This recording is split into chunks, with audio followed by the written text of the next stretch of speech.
to you and welcome to the 2015 President's Gala. We hope in the next 2 hours you'll enjoy what we've come to accomplish tonight.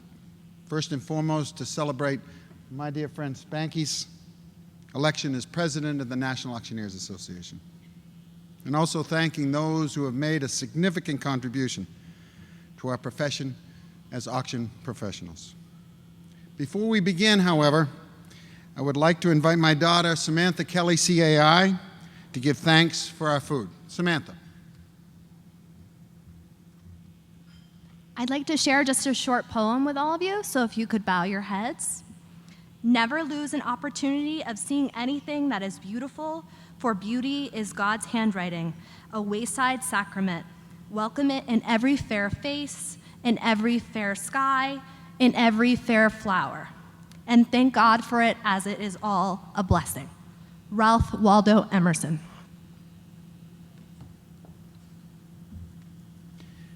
Thank you, Sam. Before we start dinner, I would like to say a special welcome to Barney Barnhart. Barney Barnhart is with us today. Barney is a member and from Michigan and is 96 years young. We're thrilled to you. Barney, where are you? Hey, Barney! Woo! 96 years young from Michigan. First timer.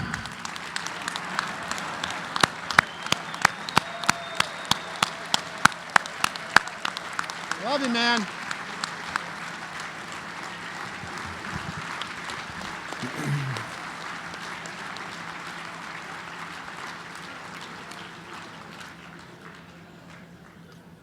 Auctioneering is for the young and the young at heart. Barney, we love you. As we've done in the last few years, following our program, we will enjoy a coffee bar and desserts at the reception honoring your president, Spanky Assiter, and the Hall of Fame honorees in the lobby. Dinner will now be served, and during dinner, you will notice that we'll be paying homage to those Hall of Fame members who have passed from us this year. Please enjoy your dinner.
You're done.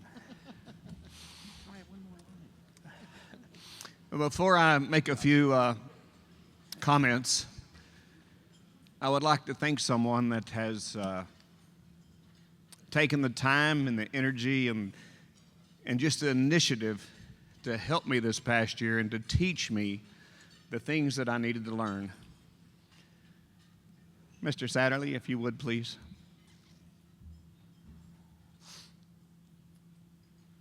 This is a beautiful clock that says, presented to Thomas W. Satterley, CAI, in appreciation of a year dedication and inspirational leadership to the National Auctioneers Association while serving as president 2014 and 2015. Mr. Satterley, I want you to know that every time that you look at this timepiece, that we, each and every one of us, appreciate the time, the commitment, and the energy that you've given us over the last year. May God bless you. I love you. I love you more. Only because I'm bigger.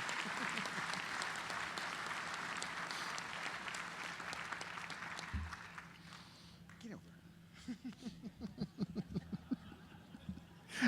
My turn.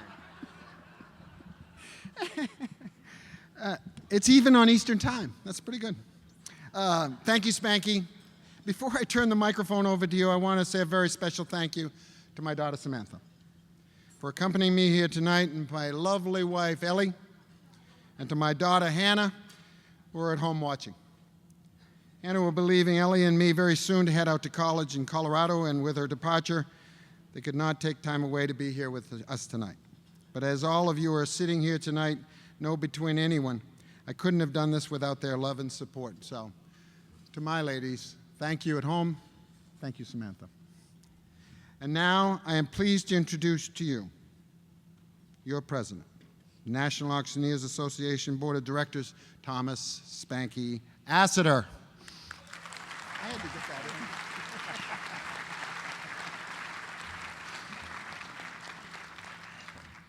Good evening. NEA Board of Directors, Educational Institution Trustees, members of the Auxiliary and the Foundation, ladies and gentlemen, honored guests, friends and family, thank you. Before I threw my hat in the ring a year ago, I thought there was a few people that I needed to talk to ask if this was something that I needed to do. First, I prayed about it to my good Lord. And then I thought I better talk to my family, my wife and 3 daughters. And it's a privilege to stand, and I'm very fortunate not to be able to stand before you, but I'm more fortunate, in my opinion, to have a family that you all know and love too. My beautiful wife, Amy, that I love very much. Thank you. I have 3 beautiful daughters, Allie and her husband Robert's here. Little Red, as y'all know, is Julia and Brittany, who couldn't make it but is watching over the live stream. My brother, my sister, I talked to all of them. My parents, who couldn't be with us tonight, but who, without them, I never would have succeeded in this industry. Because when others told me that I couldn't, they told me to dream big, that I could, and I appreciate it. Then I talked to my team, my staff, and many of them here tonight, Austin and Phil and Ryan, and I appreciate y'all. My assistant, who's been with me for over 15 years, Debbie, flew in, and I appreciate you, and Curtis and Michaeline, and all the other staff members, team members that weren't able to join us tonight, but who, whether I'm there or not, keep Assiter Auctioneers running it on time. And then I decided that I needed to talk to some members and Hall of Fame members and past presidents to see what their opinion was of my running and conducting and leading this organization. And after that, I talked to our CEO, Hannes Combest. And she wasn't the only one that asked me this question, but for some reason it hit me hardest when she asked me, Spanky, why do you want to be president? She considered her conversation and she said, "You're a successful bid caller, contract auctioneer. You have a successful auction company at home. You're blessed that a few years ago you were inducted into the National Auctioneers Hall of Fame. Why do you want to be president?" Well, the answer's easy. I didn't want to be president. I needed to be president. You see, 2 years ago at this very occasion, I gave what I thought would be the most difficult speech, the most difficult presentation that I'd ever given in my life. And that's when I was asked to summarize a man's professional career, Tommy Williams' professional career, in a matter of minutes when I inducted him into the Hall of Fame. Little did I know that less than 7 days from that day, I would give a presentation that made Tommy's look like a cakewalk. For this time, I was asked to give a presentation for another Tommy, a man that I call Paul. I was asked to give the eulogy at my father's funeral. As I walked up to the microphone in that small church that I went to as a child, I noticed that every seat was full, that people were standing in the back. And as I walked up and took the microphone, it hit me those lessons that Paul had been trying to teach me all my life, and my brother and my sister. His lesson was, it's not what you earn in life, but what you give. Because all those people came to give him respect for what he gave. You see, I didn't want to be president. I needed to be president. I needed to be president in order to give back. To give back to those of you that through the years have given to me. To give back to those men and women that have taught me, that have instructed me, that have loved me. Those men and women that were right here were many of them. Some of them are not with us tonight. But to all of those, I needed to be president, to give back to this organization that has given me and my family so much.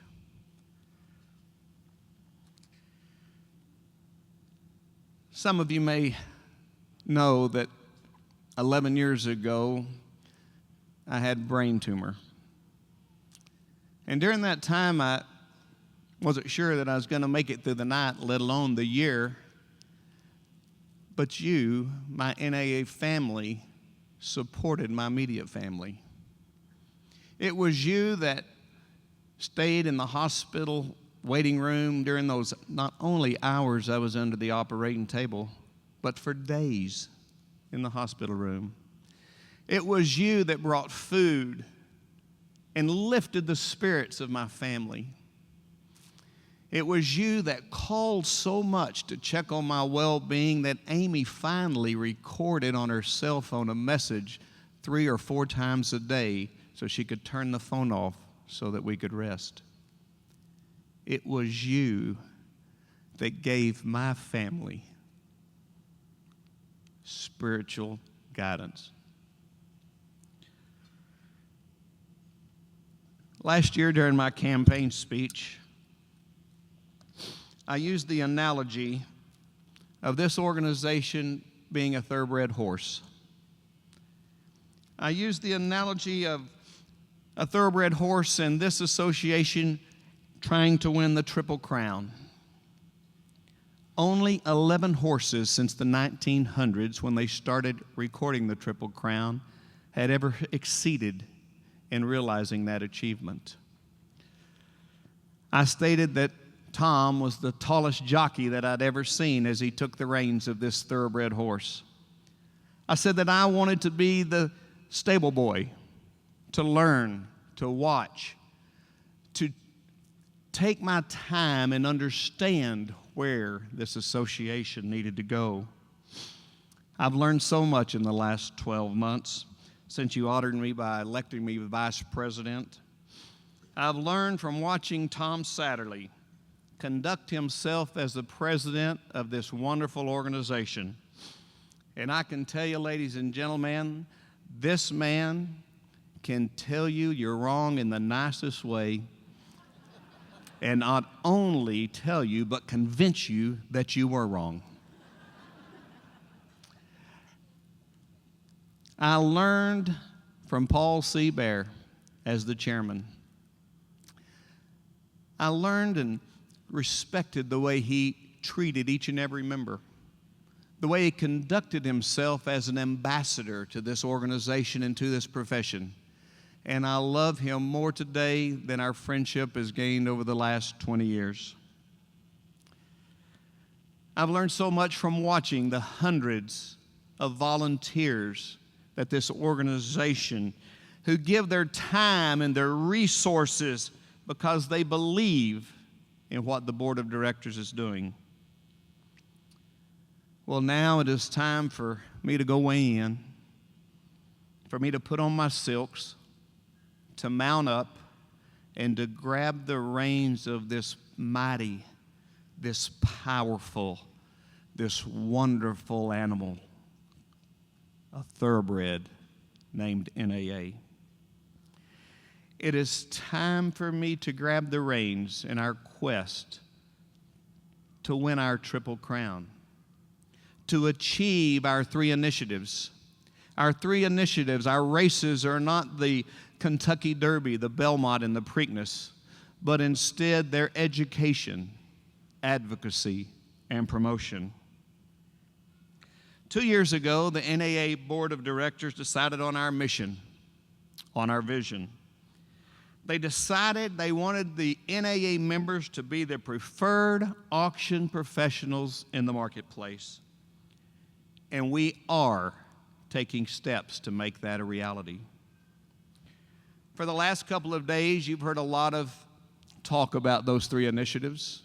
You've heard talks of the pathways to 2020.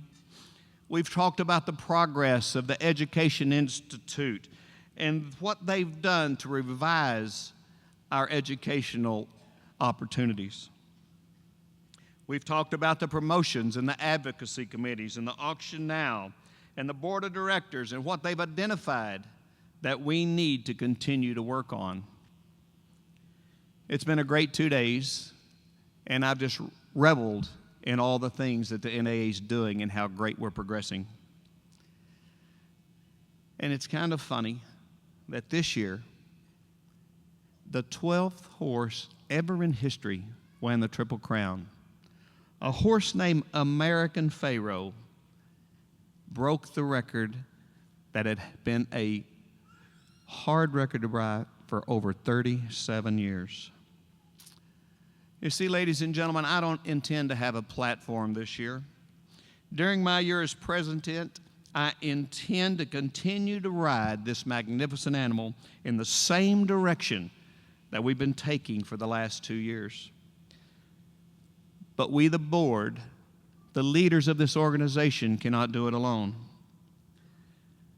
This afternoon, some of you took a small ride to a place right here in Dallas, Texas, where in 1963, the most powerful man in the world was assassinated.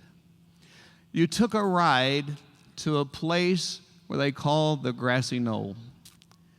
2 years before his assassination, he gave his inaugural speech. His name was John F. Kennedy.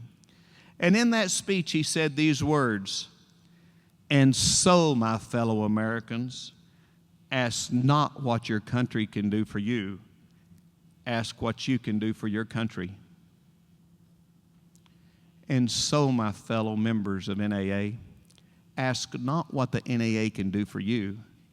Ask what you can do for the NAA. Because we, the leaders, cannot do it alone. We need you to continue to take part in educational opportunities like we've had this week in Conference and Show.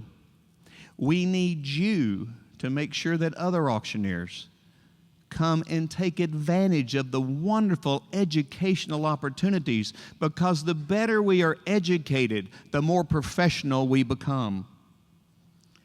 We need you to advocate with your national leaders, your state leaders, your local leaders, your Chamber of Commerce's, Rotary clubs, Lions clubs. We need you to advocate for this profession. We need you to help us promote the auction industry. Not only to promote your own company, but the entire industry.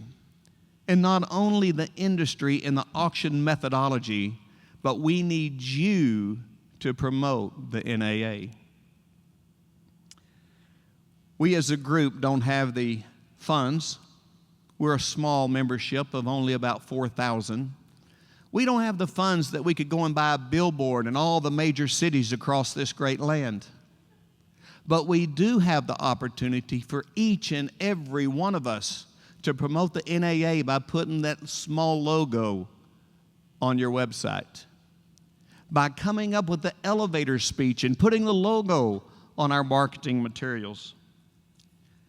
You see, no major accomplishment in life has ever been created by nations or countries or armies, and certainly by not committees or board of directors. Every major accomplishment in life started with one person, one individual, one idea, one vision, one person, you. With each action we take, whether it be calling your legislature, whether it be promoting by using the NA logo, whether it be by educating ourselves or our team, we are taking one stride closer in the race to the Triple Crown. 11 years ago, as I stated, I wasn't sure I was going to make it through the night, let alone the year. I didn't know if I would ever be able to stand before you and tell you how much I appreciated you for praying for me, how much I thanked you for taking care of my family and giving them the things they needed during that difficult time. Ladies and gentlemen, tonight I'm scared. Yes, the emotions going through me are I'm humbled, I'm honored, I'm excited, I'm thrilled, but most importantly, I'm scared. I'm scared that I won't be able to touch each and every one of you in some little way. I'm scared that I don't have enough to bring to the table to help us all. I'm scared because I'm afraid that in a year's time, I want to be able to accomplish my main goal, and that is from the bottom of my heart, with all my soul, to tell each and every one of you, thank you. God bless you. And I love you, love you.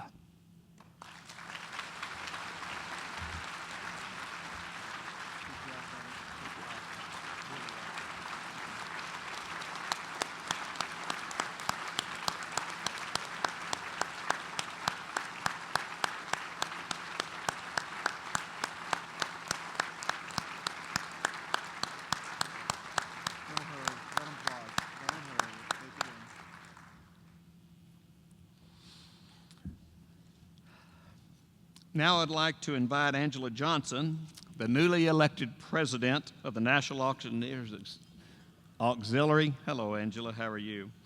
Congratulations on your election. And on behalf of the Board of Directors and all the National Auctioneers Association, we thank you for your service. And if you would, please tell us a little about the auxiliary. I sure will. Thank you. Thank you, Spanky. On behalf of the NAA Auxiliary, we appreciate all of you including us in this special event tonight and for your support of us throughout the year.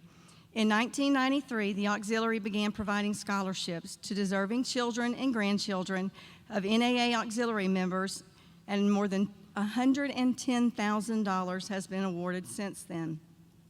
The luncheon and fun auction proceeds, along with the sale of the prints of the unsung heroes done by our very own Joni Mangold, are the two ways our scholarship programs are funded.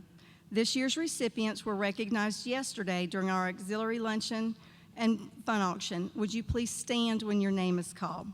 Sarah Detterman, daughter of Connie and Rod Detterman, and granddaughter of Chuck and Judy Bond.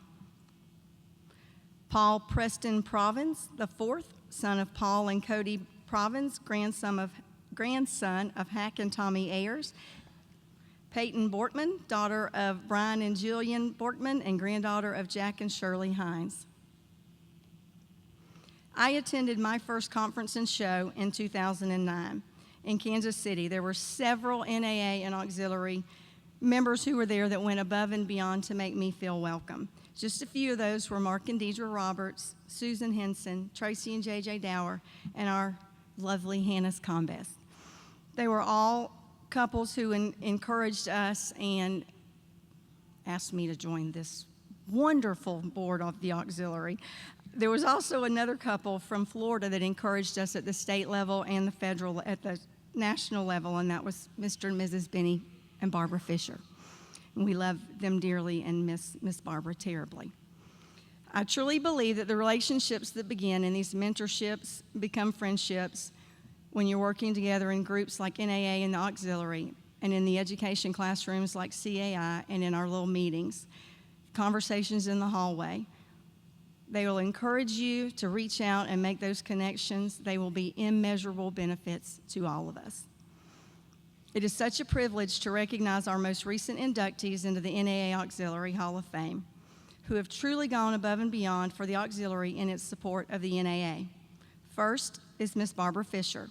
We lost her in February of 2004 and miss her dearly. Would her husband, Benny, and other family please stand?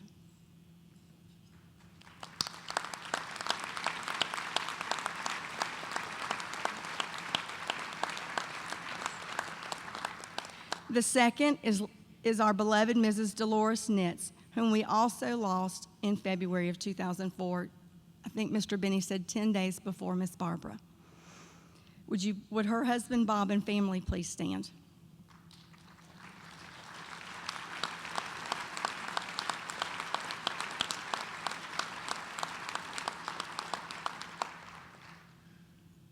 The third inductee is Miss Joyce Fry, who is seated to my left with her husband, Bob. Would you please stand?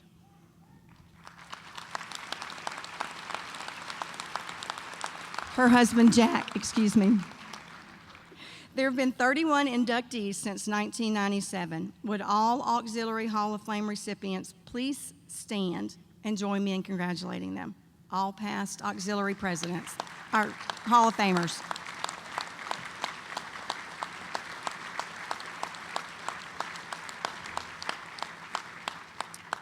Finally, I would like to thank all of the trustees for the auxiliary. Please stand when I call your name. This is quite a dynamic group of ladies, and they include our vice chair, Miss Deborah Brock, the past chair, Miss Tracy Dower, the past chair, Kim Ward, and our secretary is Miss Annette McCurdy, historian is Lucinda Terrell, and our other trustees are Miss Sanda Bauermeister, Miss Cindy Soltis Stroud, and our newest member, Miss Krista Schumann. Would you all stand?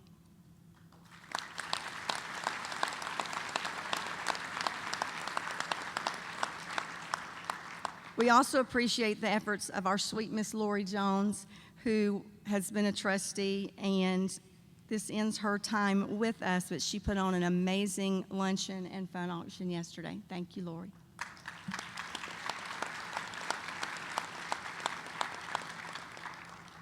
Would all of our past chairs or presidents, as they used to be called, that were from the auxiliary, please stand? Past chairs, presidents of the auxiliary.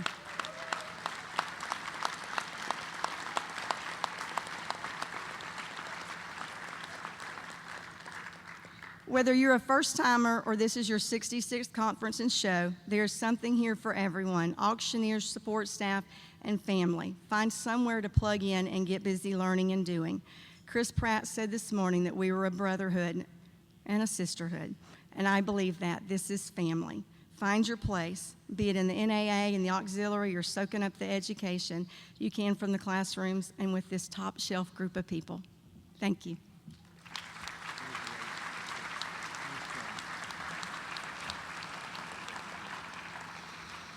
Again, thank you, Angela, and all the members of the auxiliary for the tens of thousands of dollars that you've given scholarships into our members' children and grandchildren. Thank you. We also want to honor our National Auctioneers Foundation for the work they've done during the past year and the continued support that they have given to the NAA. At this time, I would like to invite the Vice President, Mr. Mike Jones, to the podium. If you would please, Mike, to help with recognition of one of your major donors. All right, thank you, Spanky. We want to take this opportunity to recognize the very special individual who has reached the sapphire level of giving. He's a past president, Hall of Fame member. Larry Thurr, I'd like for Larry to join me at this time at the podium. He is a donor. He has reached the sapphire level, and we know that you've given more than $50,000 to the foundation. And more than that, you've given your time and your talent in leading this organization. And we definitely thank you for that. I'm pleased to recognize you with this sapphire pin. Larry.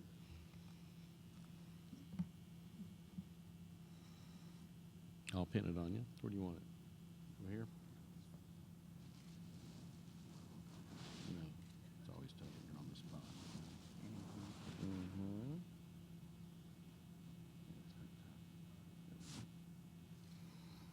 And ladies and gentlemen, we'd like to recognize Larry. Let's give him a nice round of applause.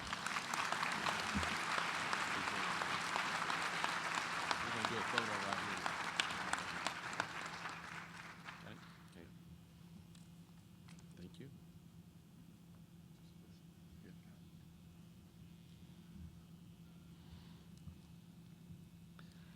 Thank you, Mike.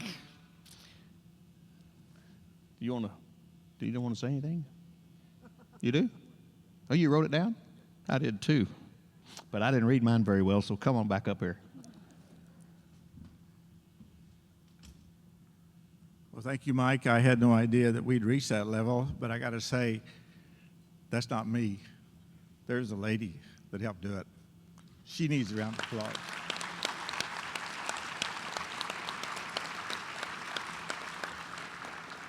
You see, she kept the books at the place for many, many years, so she knew what we were doing. It's my opportunity now as the foundation president to also say there's many others out here who have received various levels of award, the highest being the diamond level of giving at more than $100,000 during their lifetime. Would those of you that have given $100,000 or more and have already received the diamond level, please stand? I know some of you are out here.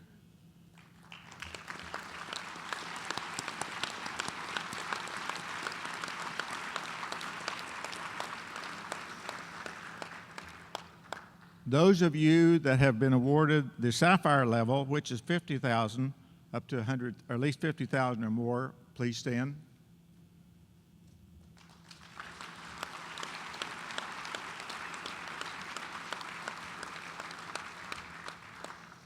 And next level is a gold level, which is $25,000. Those that received that level, please stand.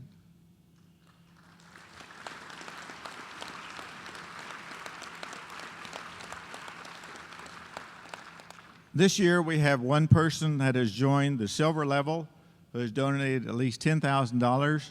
That's Randy Bregman of the credit card company. Randy, if you're in attendance, would you please stand?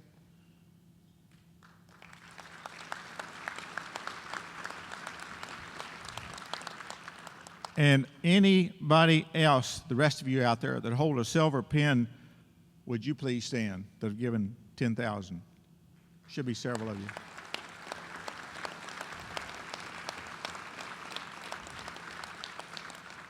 And finally, but certainly not least, are 10 individuals who have joined the ranks of the bronze level, which is $1,000. There's 10 individuals that have done that this past year. If any of you 10, you know who you are, would you please stand?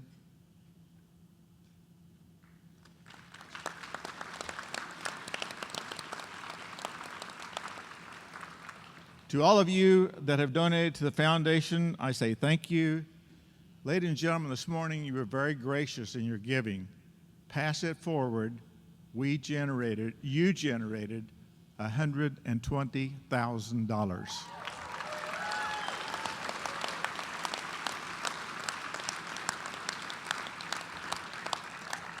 The nation has a lot of work ahead of it.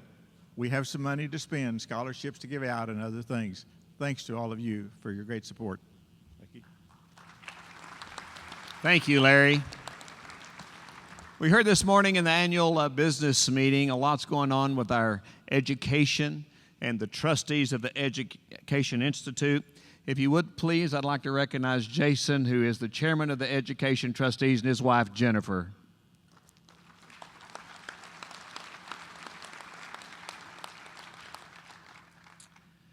The Hall of Fame is the highest honor that can be achieved in the National Auctioneers Association. The bronze plaques are some of the most coveted and looked at plaques and honors in the museum. It is an honor to be a member of that group, and I would like to ask for Mr. Mike Jones to come back and speak to us a little about the Hall of Fame.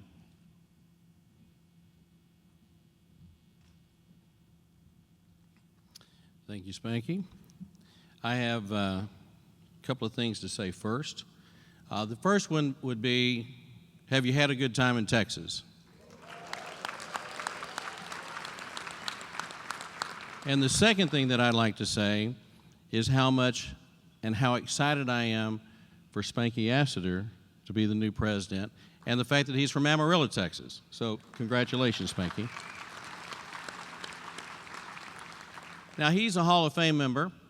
Larry's a Hall of Fame member. And they just don't pass this award out easily. They've earned it. And this is a very special night for the individuals and their families that we're going to talk about tonight. The individuals inducted tonight into the Hall of Fame were elected by members of the Hall of Fame 1 year ago. And over the course of the year, there have been preparations made to have their families acknowledged so that they would know to be here tonight. So each year we do that. These individuals are being recognized for their success in the auction profession, their long membership, their commitment and support to the NAA, and also their integrity, their reputation, and the fact that they give back not only to the National Auctioneers Association, but they also give back to their community. So this is not just an industry award, this is really a life award. It's a life achievement. There have only been 129 individuals since 1964, or 62 actually, that have been given this honor. And when you think about the tens of thousands of individuals who have been members of this organization, it tells you that it is a highly coveted position. This is truly the pinnacle. We right now, as you mentioned, we have about 4,000 members. We're going to name some very important people tonight, people who have given their service, their time, and their love for this industry.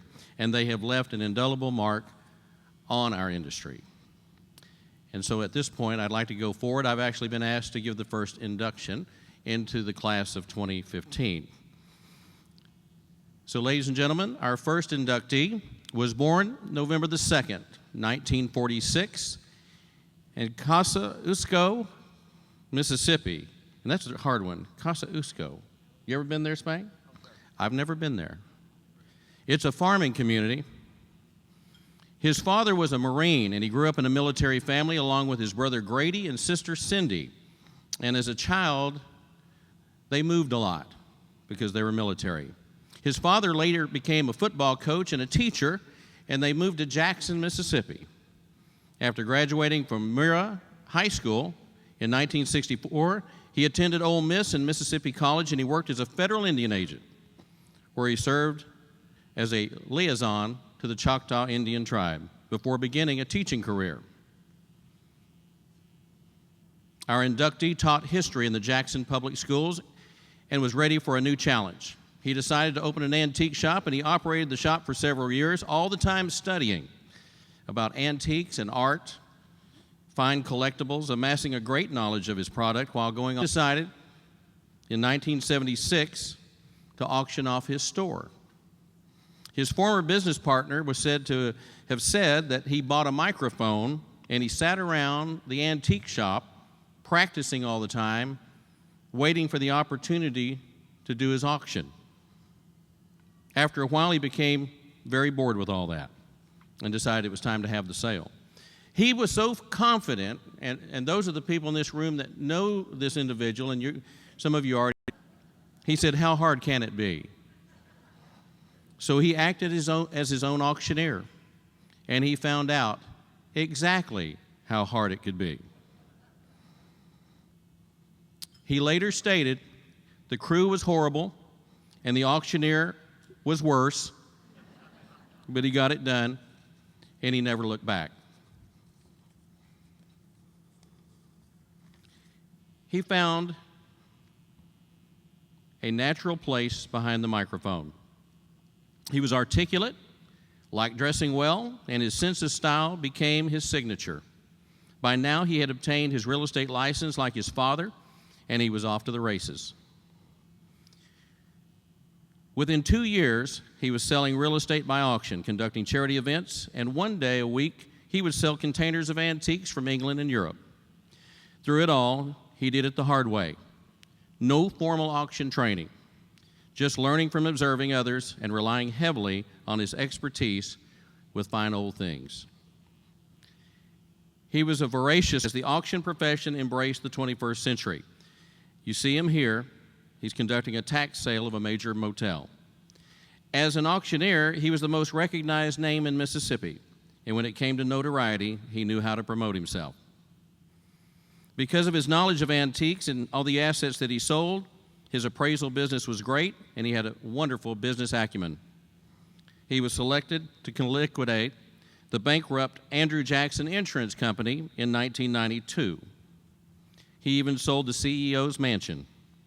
He owned his own art gallery and was well known for selling and buying artwork, as one of the very first auctioneers to offer African art in Mississippi. The benefactor of this particular auction that you see was the owner's daughter, who would use the funds who would attend law school. There was no one in the South that sold more plantation properties, southern mansions, or fine estate antiques than him. In 1995, when it was time to auction off a defunct casino, it was our inductee that sold the assets of the Biloxi Belle in a 3-day auction that drew over 1,000 attendees. Most of you know by now, I am talking about Larry Allen McCool. And in the 80s and 90s, he was living the high life and building an excellent career. He was also getting involved in professional associations and increasing his network. Larry served 4 terms as president of the Mississippi State Auctioneers Association. He was instrumental in writing the Mississippi Auctioneer Law and served as the first Mississippi Commissioner of Auctioneers. Larry pretty much invented the benefit auction business in his home state of Mississippi and in Memphis, conducting about 25 fundraising auctions a year at no cost to the charities, and over time sold everything from a part in the movie The Firm to Elvis's clothes from his suitcase packed for the tour the night that he died, to Minnie Pearl's hat, Buffalo Bill's pistol, and Humphrey Bogart's toupee. Humphrey Bogart's toupee. In 1995, he donned the cover of Mississippi Health Scope 2000 magazine with the title Mr. Medical Fundraiser, Auctioneer Larry McCool. He had movie star looks and the style to go with it. In 1998, in Oklahoma City, he was elected to the NAA board and served his 4-year term. He worked hard and was a huge advocate to merge the National Auctioneers Association and the Auction Marketing Institute. In the fall of 2001, he was diagnosed with lung cancer, though he never smoked and attributed it to secondhand smoke. And he worked tirelessly as a spokesman for legislation to ban smoking in public facilities and was featured in anti-smoking television ads for the American Cancer Society. Following chemotherapy in 2002, the cancer had gone into remission. In 2003 in San Antonio, many of us were there. I sat next to him on the dais. He was elected president of our great organization. While sitting with Larry at St. Dominic Jackson Memorial Hospital during chemotherapy treatment, he told me that other than the birth of his children, This was the crowning moment of his life, and he had many plans for his time as NA president. Most of them revolved around education, organization, solidarity, and ensuring the professional auctioneer would remain a major influential figure in American business. In August of 2003, Lori and I were married, and we decided to spend our honeymoon with Larry McCool. He had insisted that we come see him. I'd put it off, but something told me I needed to go. This is where we needed to be. Watching him taste fine wines, he loved wine. He introduced me to wine. I blame Larry McCool. He would sip on wine and spit it out, because he couldn't ingest it. He asked me to sit in bed with him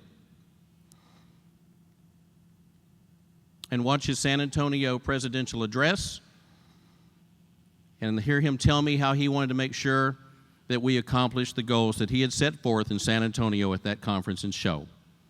And finally, and most painfully, we watched him do the best he could to interact with two teenage sons who were just trying to cope with everything, and they did not understand.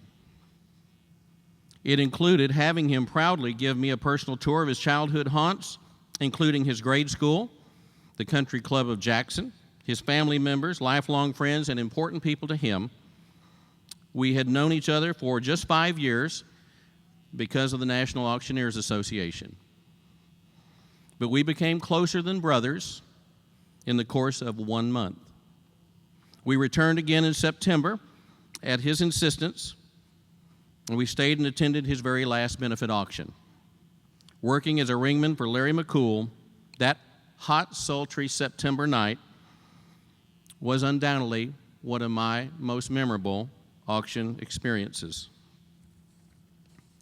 This photo captured by Lori is one of the last known photos of Larry doing what he loved to do most, performing the duties of fundraising auctioneer-in-chief. Against his doctor's orders, weak and gaunt from battling cancer, Larry planned to conduct the annual Candlelighters Children's Cancer Benefit Auction sitting in a wheelchair, but that afternoon he laid down to take a nap and he died peacefully at 1:30 p.m. Thursday, October the 2nd, at his home in Madison, Mississippi. Now, though he is not here tonight, physically, his spirit is, he's here. There's no doubt in my mind he's here, and he's loving this. Larry loved a crowd.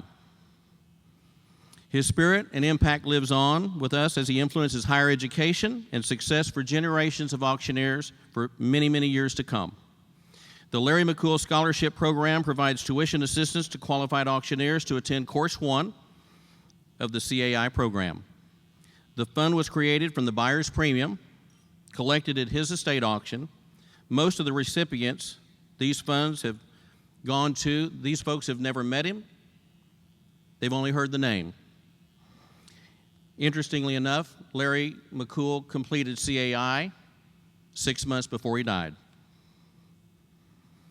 Please turn your attention to your monitor for a special memorial video prepared by our friends Nancy and the late Rick Romanis of Blue Ridge Video.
but we know God has the plan. And I am so honored to present you with the first member of the 2015 class of the National Auctioneers Association Hall of Fame, the first Mississippian to serve as NAA president and the first Mississippian to be elected into the NAA Hall of Fame. Ladies and gentlemen, I present to you Larry A. McCool, CAI.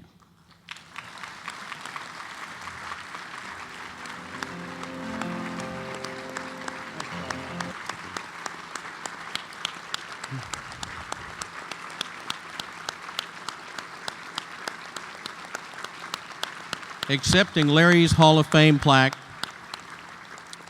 is a young auctioneer in his own right today. Is his oldest son, Sterling, who you saw in the photo at the end. He's an auctioneer doing what his daddy did, and he's doing it in Mississippi every week. And he's going to come up and accept his father's plaque, along with his mother, Cynthia McCool. Come on up, Sterling.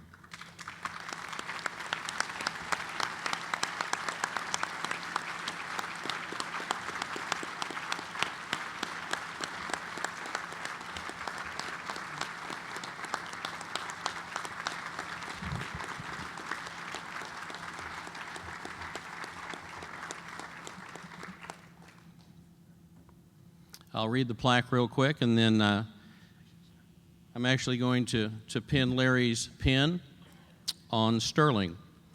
Presented to Larry McCool, Madison, Mississippi, in recognition and appreciation of his outstanding contribution to the profession of auctioneering and the National Auctioneers Association as the 2015 Hall of Fame Award recipient.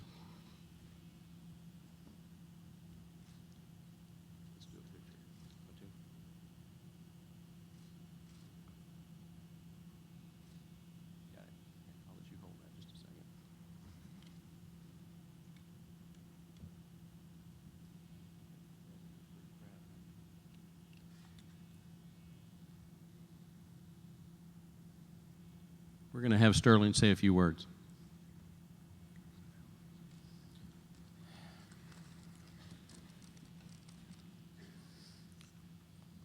It's truly an honor for myself and my entire family to have my dad inducted to the NAA Hall of Fame. He truly cared about this organization, and he definitely gave, more than he took throughout his entire career. And I'd definitely like to say thanks to Mr. Mike Jones, the Hall of Fame board, the board of directors, all the board members he worked with, and all of the NAA staff he worked with as well. And also a special thanks to all the auctioneers who helped liquidate his estate back in 2003, and they did so free of charge, which really speaks volumes of the auction community and the industry as a whole. I know this would mean so much to him, and it means so much to us. And we'll try our best to keep carrying on his legacy. And thank you very much for inducting him into the Hall of Fame.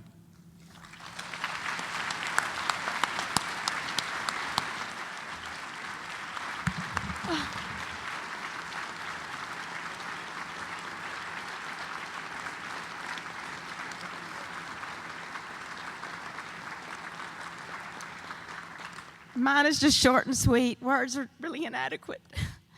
Thank you so much. This means so much to our family. I just hope Larry touched your lives as much as you're touching ours tonight. Y'all are our family. You've been our family for a long time. Thank you so much on behalf of the McCool family with all my heart. Thank you.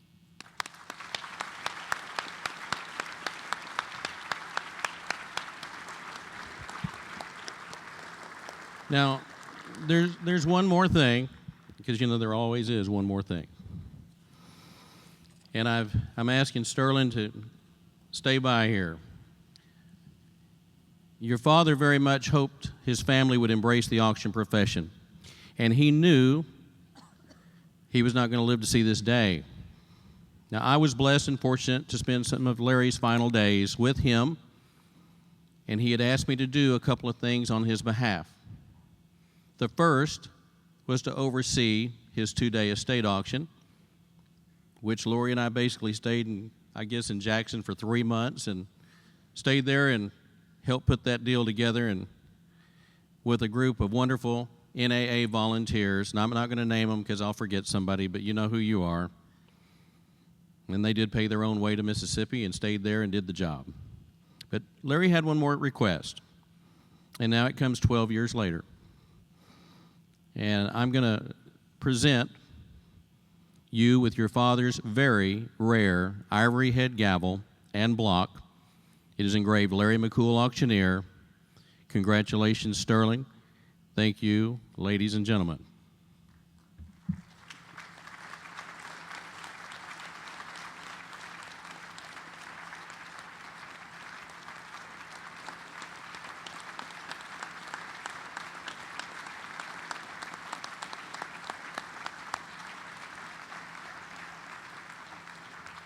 Let's give him a nice round of applause. Let's give him one more big one right here.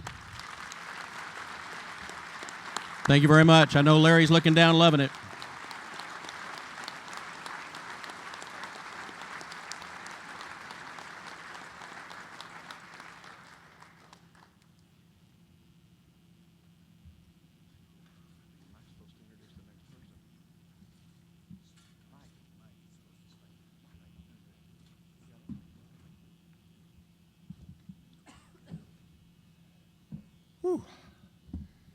I'm going to have to gather myself a little bit before that, because those of you that did not know Larry McCool, I feel sorry for you. We were elected to the board of directors together along with John Dixon and Jerry King in Oklahoma City. And I remember it very, very vividly. Larry was flashy. He was charismatic. He was everything that Mike said. And we thought, boy, I don't know about this guy. Is he for real? And we found out he was for real. And he became one of my really close friends. We were on the board together for 3 years, and as I was treasurer, I served with him and became good friends. And I'm going to have to tell a Larry McCool story to sort of get my nerves back here in order, because if you knew Larry, if you were with him, you were having fun, and wherever. And Larry loved to have fun. He loved to pull tricks on people. So we were at a seminar in Cancun one year, and most of the board of directors were playing golf. Larry loved to play golf. And Larry was in the group ahead of our group. I think Joe Wilson was in that group, and I'm not sure who else, but Larry had just bought a brand new rangefinder. That was the latest thing. He said, oh, this is great, $300 and some. Well, he leaves it on the tee box. We pick it up, stick it in a bag. Here he comes back. Hey, do you guys see a rangefinder? If you see a rangefinder, I've lost my rangefinder. No, we didn't see a rangefinder. All day long, that rangefinder, he's asking everyone, where's my rangefinder? I can't find it. No, we didn't see a rangefinder. It's gone. Well, next year at the convention, as Larry and I were chairing the fun auction, I had the distinct pleasure of an item lot number 28 is a brand new rangefinder. And like that. And Larry paid, I think it was somewhere in the neighborhood of $500 for his rangefinder. But that's just the kind of guy he was. And if you went out to eat with him, you didn't pay for anything. You didn't even try to pay for anything. And he was just, he was special. Sterling and Cindy, I'm glad to see you. Well, it's an extreme honor for me tonight to present this next Hall of Fame award. And as our newly elected Vice President, John Nichols, so eloquently said today, we're blessed.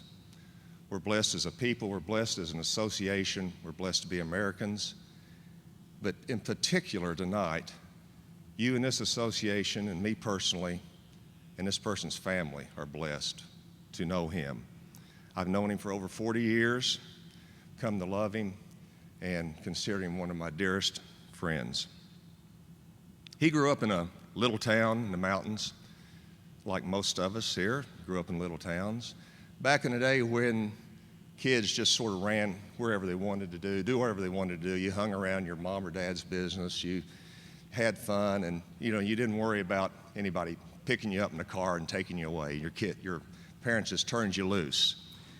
Well, when he was a small child, his parents ran several small businesses in their town, and even as a child, he never met a stranger. He began talking to their customers, and next thing you knew, he was going home with them, or he was playing with their kids, or he was talking to the old folks and telling them a big tale.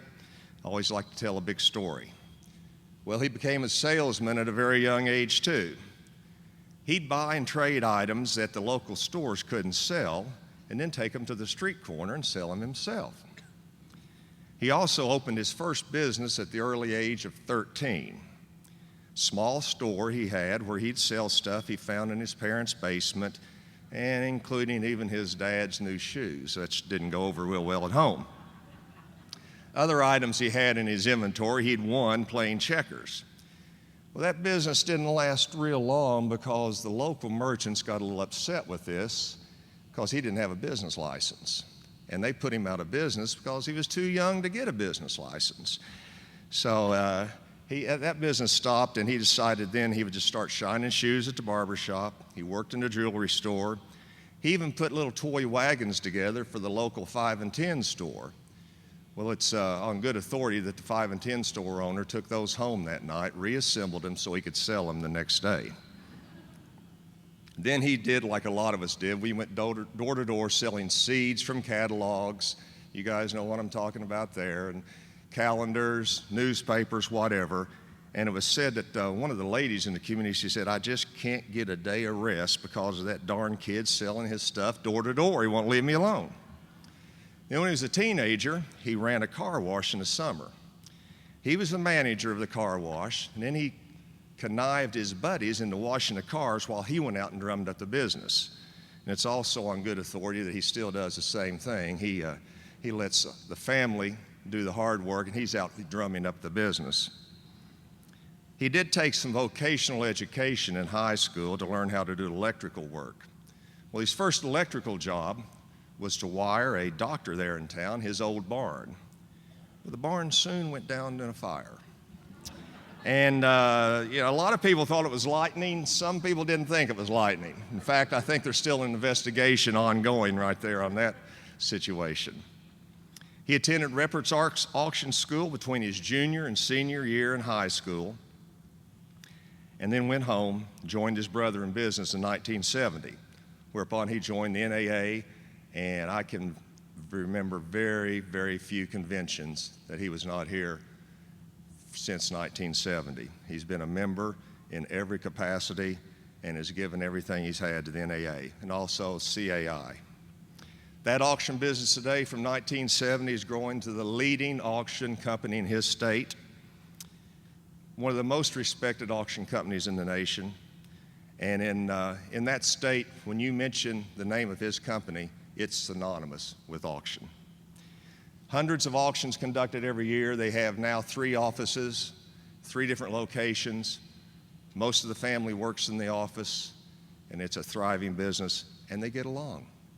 I think they started the 3 auction companies in different towns so they would get along. But anyway, his brother says they still fight like cats and dogs, but they get the job done. He also, with the NAA, he was the driving force back in 1992 when we had the convention in Lexington, Kentucky, and I was the chairman. President Steffes asked me, he said, Steve, could you come up with something for us to do as a little opening thing? And I talked about it, and this guy actually came to me before that, and he said, why don't we put on a picnic, have a barbecue, then have a country music show. We'll put them all on buses, drive them 60 miles, do that, and bring them back. I said, you got to be kidding. He goes, no, I think it'd be great. I said, how much is it going to cost? And this is back when the states paid the bill, and we did everything. He said, $35,000. I said, and where are we going to get that? He said, don't worry about it, I'll raise it. He raised the money, and that was the start of our Tuesday night event, which we continued this year very ably at Dean's Ranch the other night. But you just give him a job, that's the way he's always been, and he takes care of it. After being in the auction business for 12 years, he decided to follow in the footsteps of his grandfather, who served as a county judge, and get into politics. He wanted to give back. And just like he gives to the auction industry, just like he gives to his family, his church, he wanted to give back. So he was elected as a state representative in 1982. continued in that post, being reelected every 2 years for 30 years. Never lost an election. In fact, in his last election, he got 91% of the vote in his county. That's a pretty good record. I don't think even John got 91% today, did he? During his term, he served as minority whip, minority floor leader for 5 years, and the minority whip again in the last 2 years before he retired. And he was also honored as the national, not local, not state, national Republican Legislator of the Year. When he did retire in 2012, after serving 30 years, which I might add was the longest serving Republican state representative in that state since 1900, he was probably one of the most respected on either side of the aisle in the state legislature. During that time, anytime the Board of Auctioneers in his state needed something done, if a bill needed to be passed, we went to him. He either sponsored it or he found somebody to sponsor it, and he got the job done, a friend of the auction industry. When he did retire, the governor, who happened to be from the opposing party, appointed him, a Republican, the governor is still governor, a Democrat, as head of the state surplus property division. He took that, which was a money loser, and turned it into a profit center, raising hundreds of thousands of dollars. Well, there were some of the bureaucrats that they didn't particularly like that because they said, you know, we're not really supposed to make money. We're just supposed to serve the needs of the state. He wasn't used to that. So he did retire from that and went back to the auction business and is in it as full-time as ever. He's been married to his sweet wife for over 42 years. They have 3 children, 6 grandchildren. I think most of them are here tonight.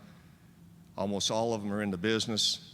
He's a faithful member of the Bible Baptist Church where he lives. He's a deacon, Sunday school teacher, and has also been treasurer for, I think, over 30 years. But really, for all of his professional achievements and what he's given to the auction industry and what he's given to his state, what stands out the most about this individual to me is his faith in God, his love of his family and friends, and his generosity. Always ready to help someone in need. People don't know about it, but secretly he's paid for funerals of people that couldn't afford it. He's organized relief efforts for people in need, and he's always been a part of his community and helping people. And as they say in the House of Representatives, as the chairman there would say many times over the past 30 years, the chair recognizes a gentleman from Rockcastle, Mr. Danny R. Ford.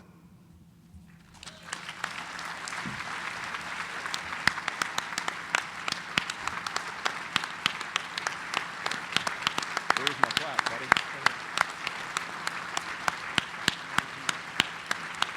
Great job, Steve. Nice job.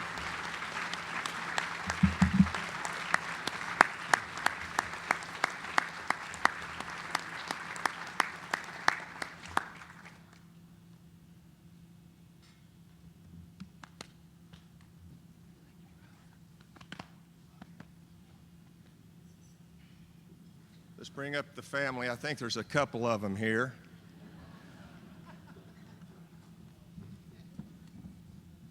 Sue, I'm going to let you pin your husband here with the Hall of Fame pin.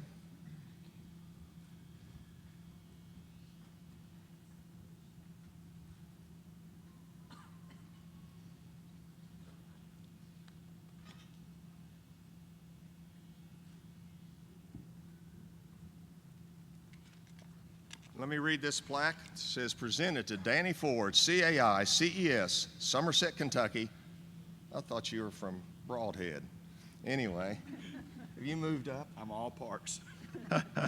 In recognition and appreciation of his outstanding contribution to the profession of auctioneering and the National Auctioneers Association as the 2015 Hall of Fame Award recipient.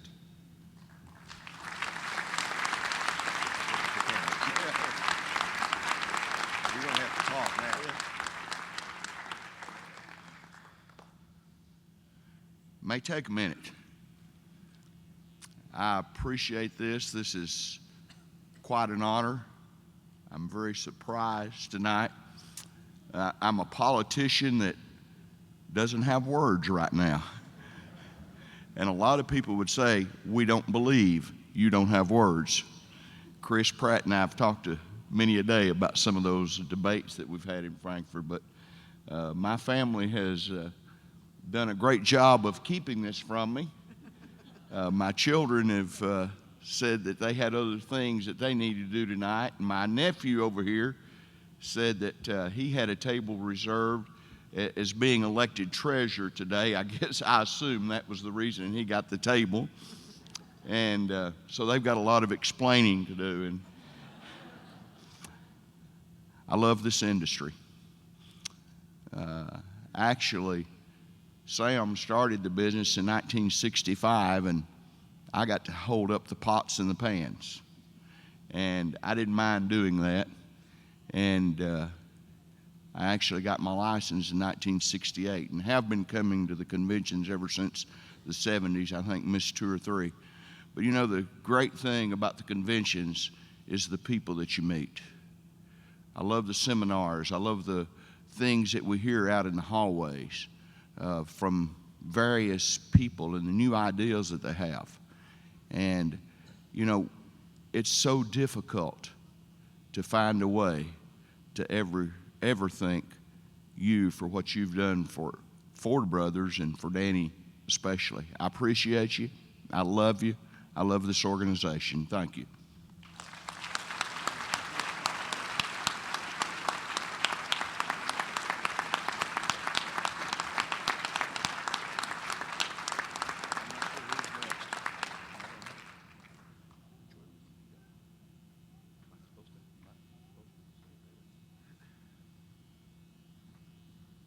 Would the next presenter of the Hall of Fame please come up?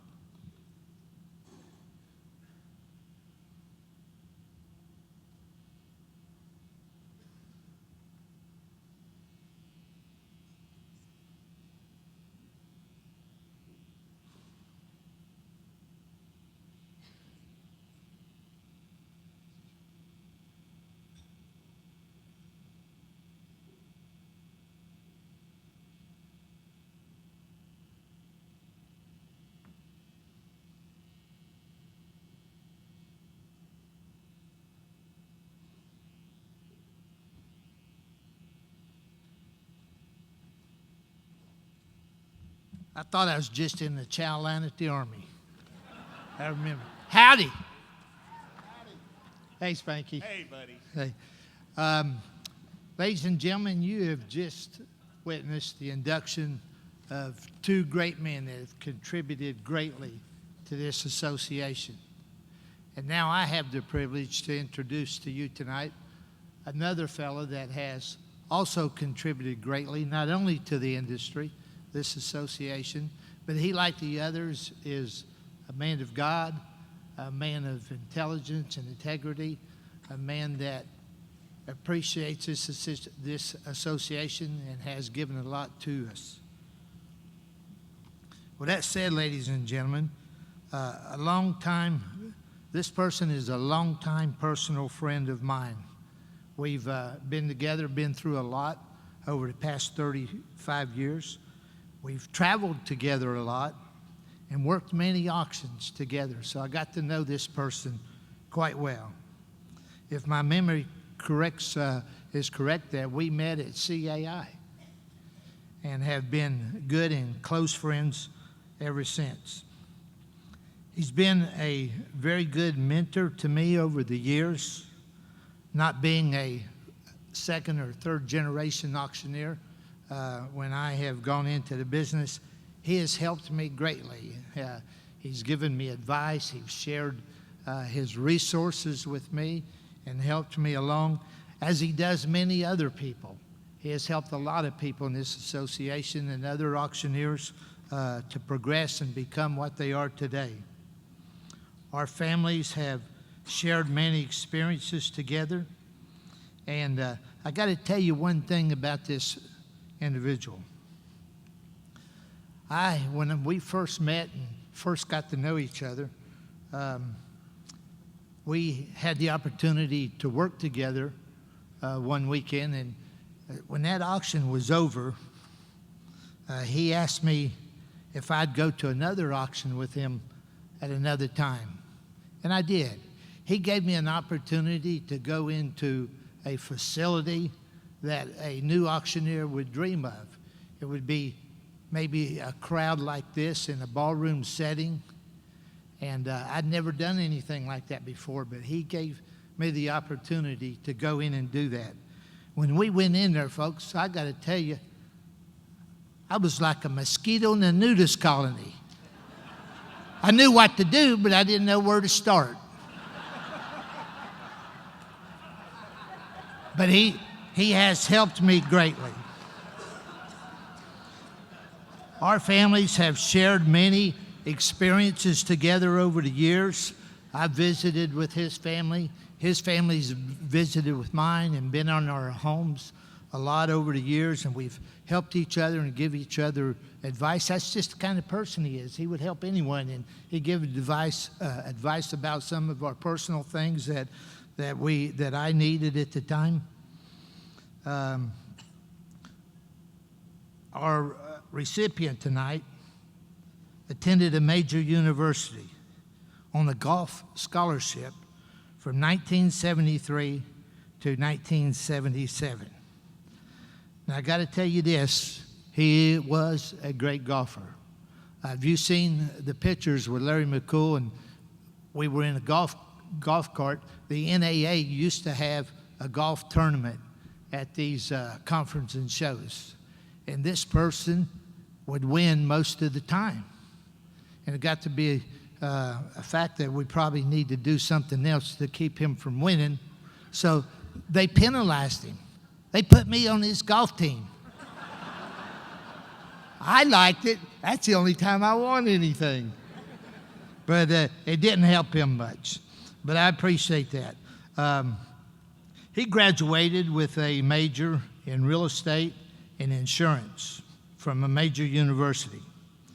But I think he knew at that time that there was something else that he wanted to do because he never went into that business. He knew there was something better waiting for him that he wanted to do. And now I can hear his father saying, I never met his father, but I can just imagine this, and you probably can too, that his father said, I send you to college to learn insurance. I send you to college to learn real estate. And you want to be an auctioneer. And he did. He did. And if his dad was here today, I think he would look down upon him and say, son, you did the right thing. I'm proud of you. He's achieved a lot in his life, but his greatest accomplishments, I think, is his 4 children and 10 grandchildren. Now, this guy, don't matter about age, this guy's like the energizing rabbit. He just keeps making them kids. But he does, and he probably will again. But his parents left a legacy in the auction profession with 14 members, licensed auctioneers. And that is quite a lot, his parents. I think their 3rd generation is now training the 4th generation, and he's going to be working on the 5th generation. Presently, he continues the family auction business started by his parents in 1955. That hits a bell with me. That's when Disneyland opened in California. He loves working with his family and seeing them grow the business and seeing them grow too and seeing them grow in their family business. Their auction company has grown from just 2 people that his mom and dad started in 1955 to a staff of 20 people, mostly family members. And that's not because it's cheap labor either. These folks are trained and they are professionals in what they do in their company. While doing all of that, he still makes time to give back to his community. And you've heard that from our 2 recipients already tonight. And he does give back to his community. Recently, I viewed a news video of him and his son on their local TV news station, giving a very positive and professional interview promoting the auction method of marketing. And they did an excellent job. Evidently, they were very well known and very well respected in their community by being able to do that on their local TV news, news content, their news. He's accomplished about everything that can be accomplished in the auction profession. I tell you one thing he teach me. One day we did an auction, and we worked all day, and when that auction was over that night, well, actually, I think we left before it was open. We went and jumped on a plane to go to a NAA seminar in Las Vegas. Now, picture this. We had worked all day. We flew to Las Vegas. We were tired. We go in, and it's late at night, and we can't get a room. And there's a line a mile trying to register in that hotel, and I don't know why there were so many people registering at 12 o'clock at night, but they were. And so we were trying to get a room, and I think they only had one room left, but it had 2 beds. And we decided to take it. He'd sleep in his, and I'd sleep in mine. But when we got in that room, there was a young maid in that room cleaning that room. I don't know why a maid's in there cleaning the room at 12 o'clock at night in a hotel. But folks, she just cleaned and cleaned and cleaned. She stayed there, and finally he went in and told her, said, "Ma'am, it's clean enough. You can leave now. I mean, we was ready to go to bed." She said, "Okay." And she cleaned, she cleaned, she cleaned. I said, "We got to get her out of here. We ain't ever going to sleep." So he goes back in there and says, "Ma'am, you have got to leave." That young lady looks at him and smiles, started cleaning. Finally, he said, "Ma'am, get out of here." She was on her night job. But you got to make a living, you know. But we got her out of there.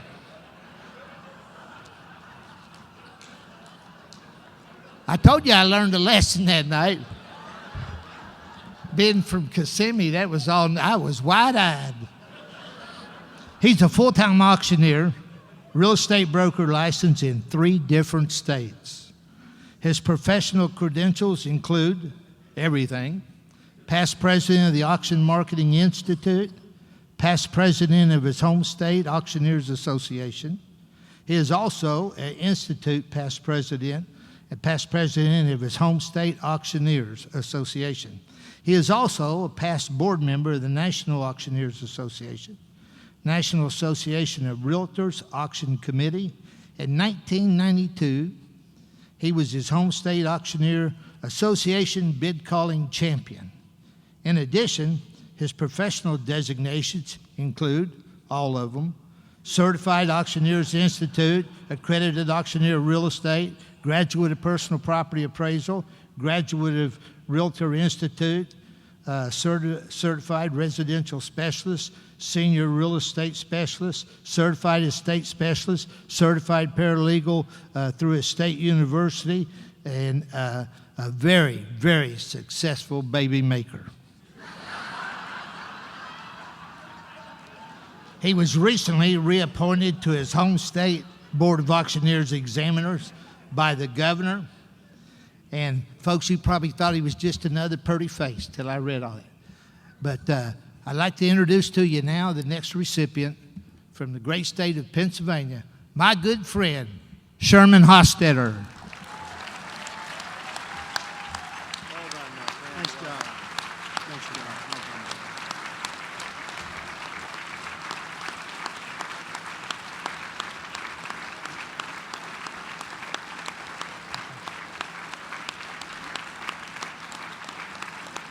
Where'd he go, the bathroom?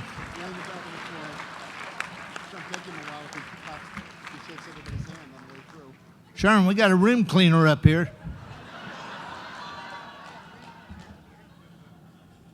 Oh, here he comes. I see the glare.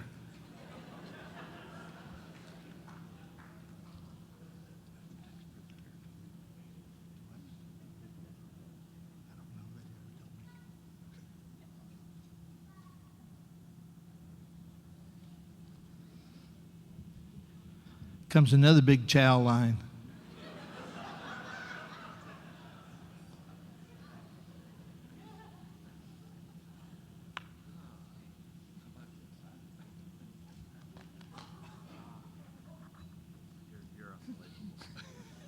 job. Thank you. We couldn't have anybody any better do this for me. Thank you.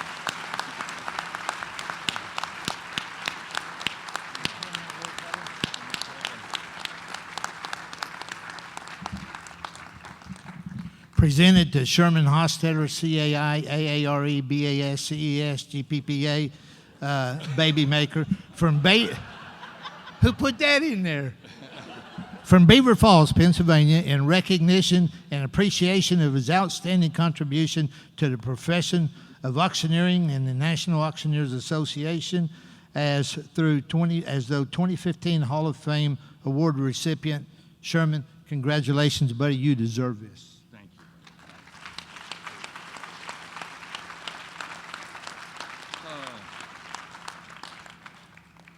you. Wow, what a humbling experience. Let me start by introducing my family. And I just found out here, as you're always the last one to find out, but we have another one on the way.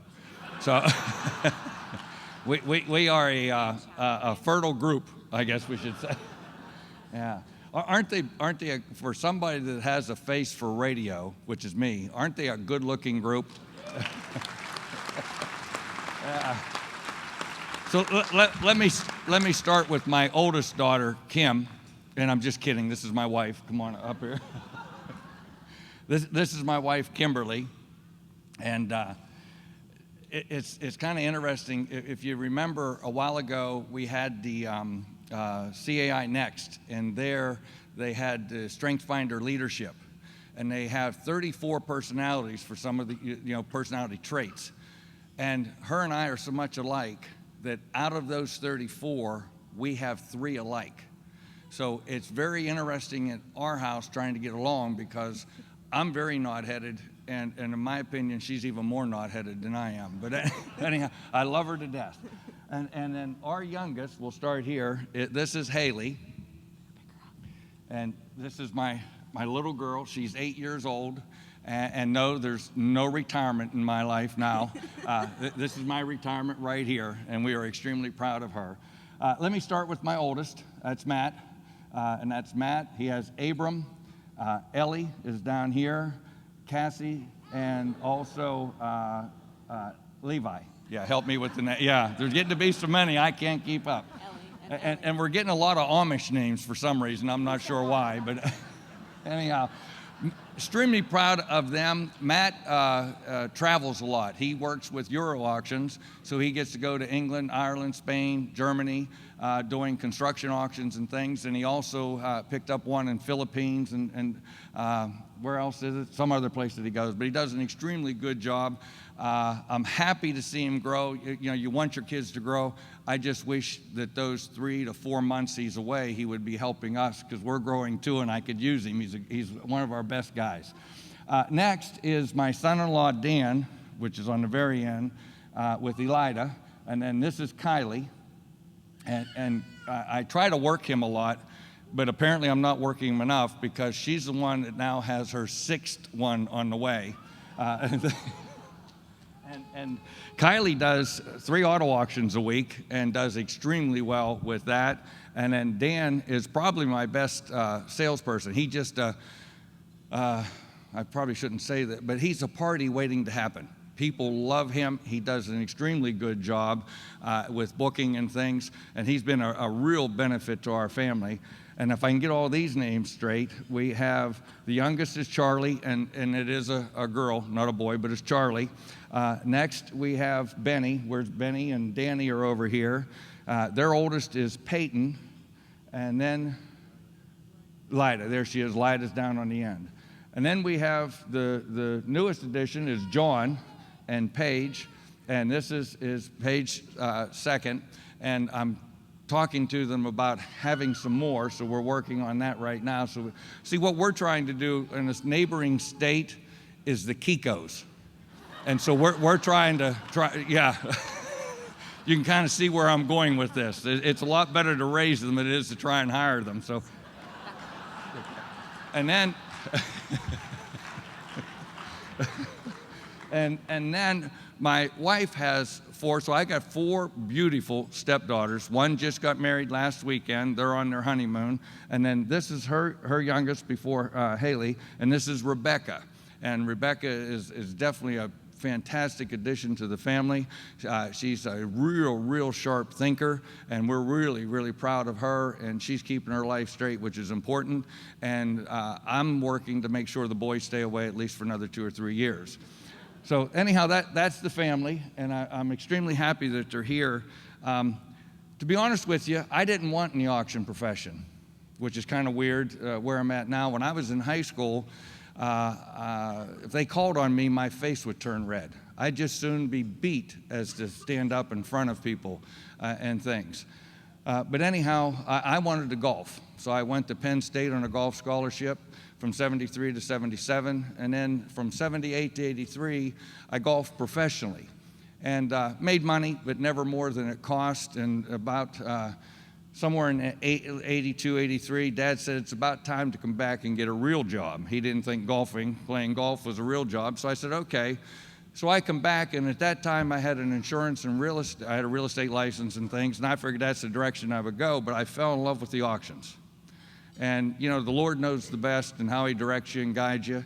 And once I fell in love with auctions, there was just no going back. And so I got over some of my fears. I've not got over all of them, but I got over some of my fears. And the beauty for me is not only loving the profession that you're in, but getting to work with family. Every day is a gift for me to get up and do something that I love. And also, when you do it with family, it's a lot of fun. Now, if you talk to them, you'll probably find a different story about working for Dad as what I have. I remember Joe Wilson said, a kind of cute story, but he says his dad fired him 2 days a week and he quit the other 3. So fortunately, we don't have that kind of situation, but who knows what the future's going to hold. But I'd like to say thank you for this. It's an unbelievable, unexpected, humbling award. It's not something like, for me, I just love association work. I love being involved. And my family, extended family, which is you folks, have taught me everything. My father was in the business, and he got me started and things. He not forced me, I guess, but guided me into associations, and I fell in love with it, state and national. And I have been a winner because I pick up ideas and things to grow my business because of you folks and how much you share. So from the bottom of my heart, this guy looks pretty old on here, but anyhow, from the bottom of my heart, I'd like to say thank you to the committee and again to my extended family. This is something that I will never forget. Thank you.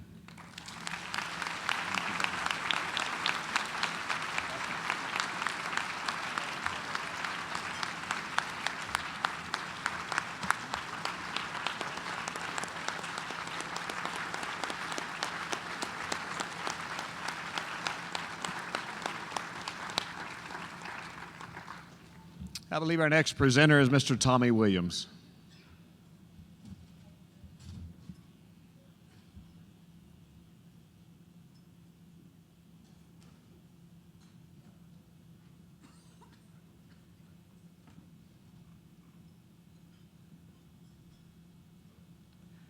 Well, good evening, friends. I would have to say, if you've been here tonight, you certainly would have to say you've been on a roller coaster of emotions. I also happen to be a very close friend of Larry McCool.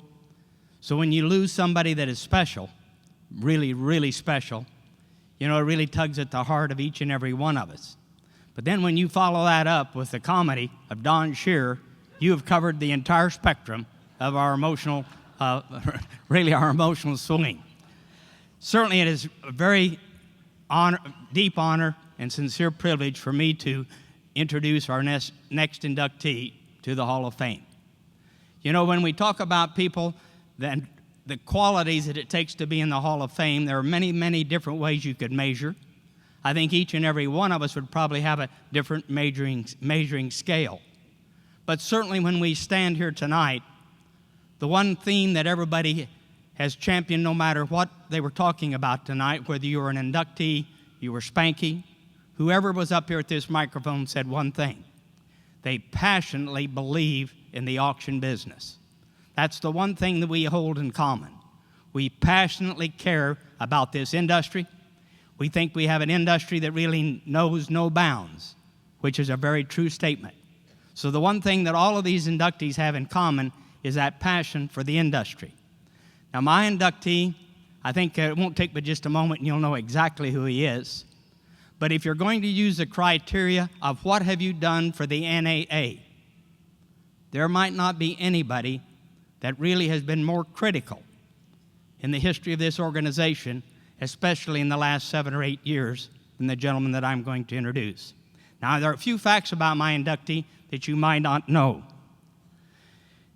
It was the last day of February in the far north. The baby doctor called the expectant mother, telling her of an impending blizzard. He said if she came to the hospital immediately, they would beat the blizzard and he would cut his fees in half for her diligence. Well, this was a forewarning of what was to come from the bouncing baby boy delivered the morning of March the 1st, 1955. From that moment on, the young man focused on how to squeeze the most from every dollar he encountered. Time only sharpened, you know who it is. Time only sharpened his expertise and focus where money was concerned. At the age of 10, the then altar boy decided it was time to launch his first business venture. He instructed his mother to buy candy bars wholesale in bulk so he could then sell them to his classmates retail. In his early years, he became a monopoly guru. His brother states, and this is a fact, came right from his brother, he states he was a ruthless monopoly player. In fact, he doesn't think he ever beat him one time, and at times, he even charged him interest on the money that he was ahead. It has been said that this inductee originated the concept of squeezing a dime's worth of value from every nickel. The cold weather bothered him. He preferred to wear shorts even at below freezing temperatures. So his only option was moving to sunny Florida in the middle of the 1970s. The warm weather warmed his brain and caused an explosion of entrepreneurial ideas. Leading the list were unlimited auction scenarios, from business and selling at auction to starting a business of selling auction supplies to his fellow auctioneers.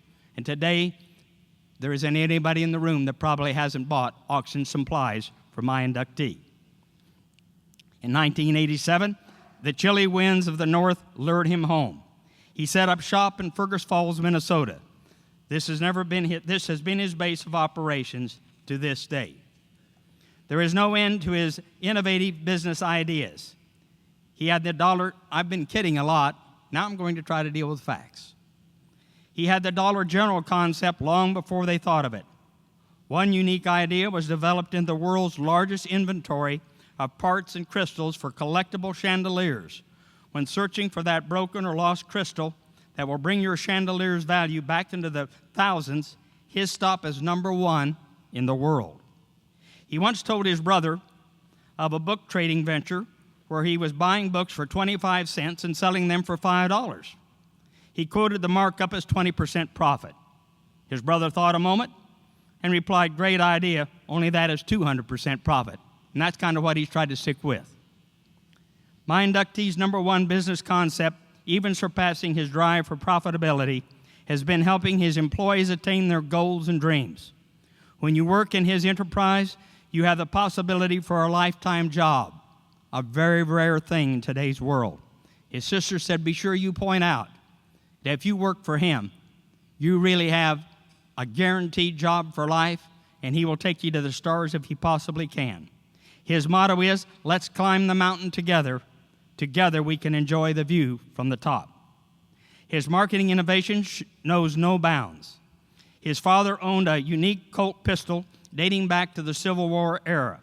He and his brother, along with his dad, took the pistol to a nationwide show of Colt collectible firearms.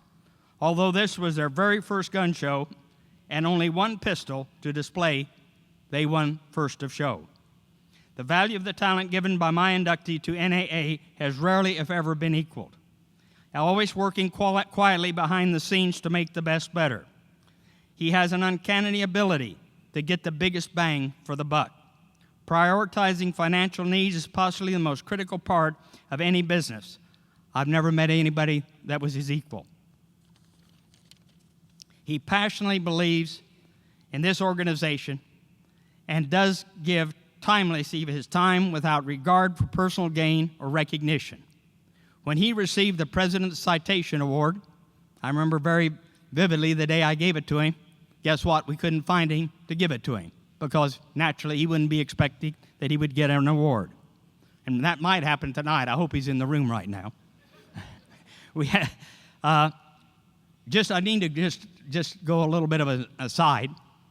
A lot of you that are what I call longtime members of NAA realize that when I happened to be president, very early on in my term, we had a little bit of a rough patch. I think the executive committee called it something like a wreck, but we'll call it a rough patch. The day that our executive committee was kind of looking over the books, and we said, we do think we have an issue. I said, I'm going to make a phone call to a gentleman that I think can solve it. I picked up the phone. I said, I think we need your help down at headquarters.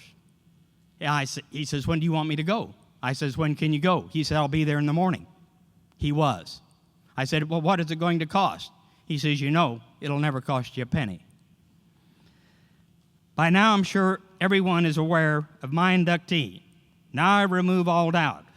If I had our CEO, Hannes, tell you who was most critical in helping you achieve your goals for NAA, if I ask all presidents, starting with Bill Sheridan, that served while this inductee was your NAA treasurer, asking each one of them who was your most critical advisor during your tenure in office, the answer would be unanimous. My inductee, my very dear friend, Kurt Kefir. Kurt, are you in here? Right beside him. Tony, nice job.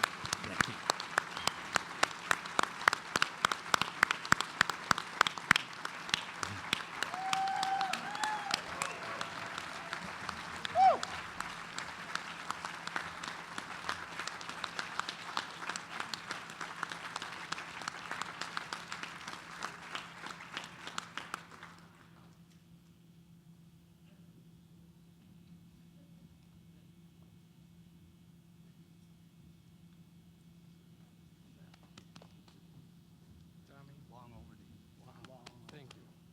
Wow. Thank you. Congratulations, my good friend. Hey, thank you so much. Thank you. Geez, thanks. Thank you so much. I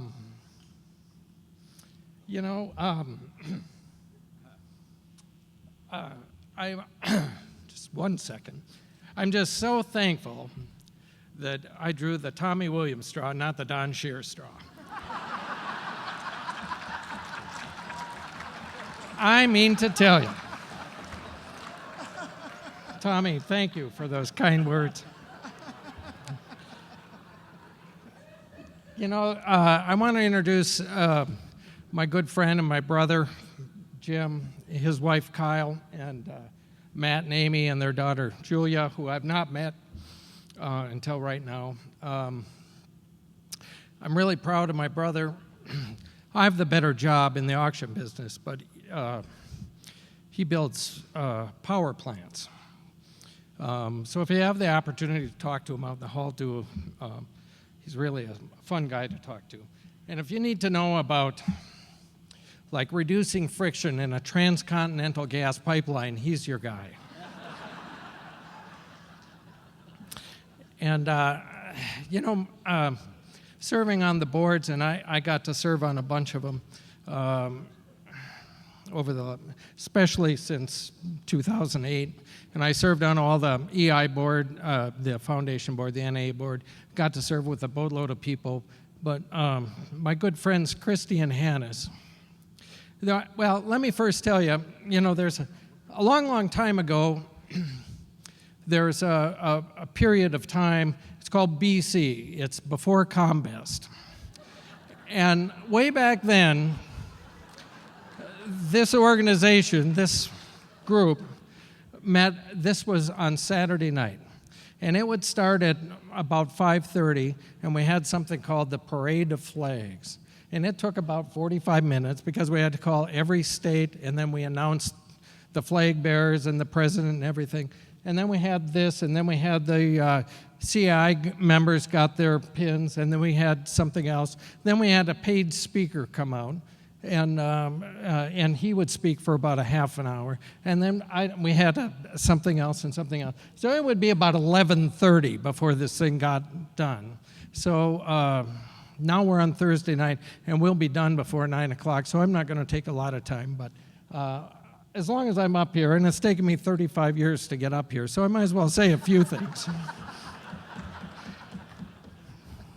I really have had the most fun and met some of the best people that you will ever meet in this organization. I had the opportunity to work with.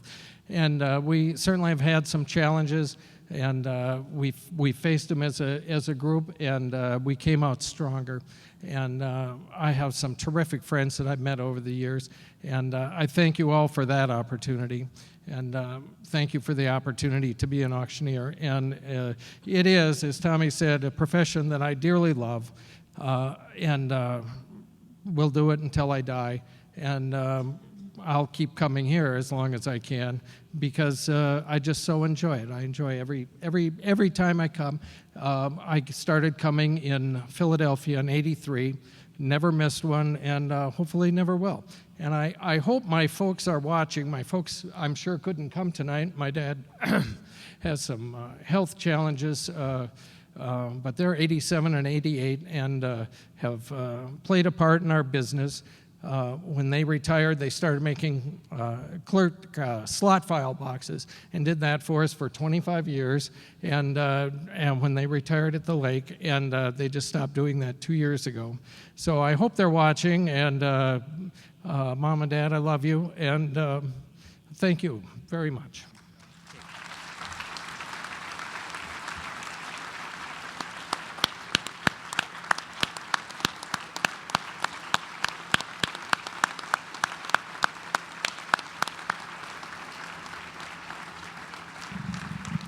And the plaque reads, presented to Kurt Kefir, CAI, Fergus Falls, Minnesota, in recognition of appreciation of his outstanding contribution to the profession of auctioneering. The National Auctioneers Association as the 2015 Hall of Fame Award recipient. Congratulations, my friend. Thank you. Thank you so much. Thank you, Kurt.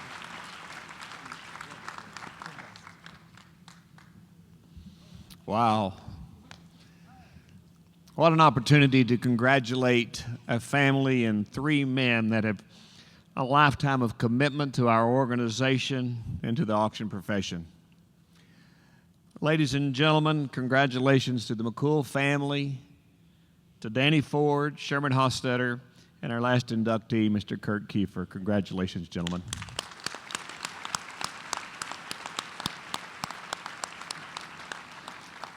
Ladies and gentlemen, this concludes the formal portion of our banquet this evening. Mr. Satterley, if I could get you and your lovely daughter Samantha to lead and take the guests along with our inductees into the Hall of Fame. They will all be right out in the foyer. There is coffee, there's dessert, and you can congratulate all the winners. Amy and I will join you in a few moments.